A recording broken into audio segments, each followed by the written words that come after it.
পানি খান, ভাত খাও কমিয়ে দেন, আর আমল করি হাইয়ু ইয়া কাইয়ুম ইয়া আযাল ইয়া আবদ ইয়া মাল্লাম ইয়ালিদ ওয়া লাম ইউলাদ ওয়া লাম ইয়াকুল লাহু কুফুয়ান আহাদ। এই আমলটা মনে রাখেন, এটা সাংঘাতিক একটা আমল। এটা এই আমলটা মনে রাখেন। আর টানতে আল্লাহ, ছাড়তে হোক আল্লাহ, আল্লাহ, আল্লাহ।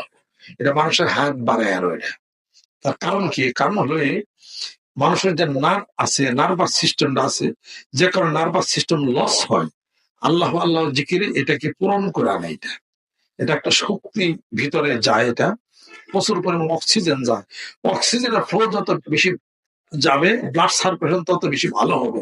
ব্লাড সার্কুলেশন যত বেশি ভালো হবে, তার ব্রেন তত বেশি ভালো হবে। ব্রেন ভালো কাজ করলে নার্ভ গুলা কাজ তার ভালো হবে বেশি, এবং স্মৃতিশক্তি প্রখর থাকবে, কান ভালো থাকবে। যার কান খুব প্রখর, বাস্তবসী কান প্রখর, যার আর কি খুব তীক্ষ্ণ কান জানি না,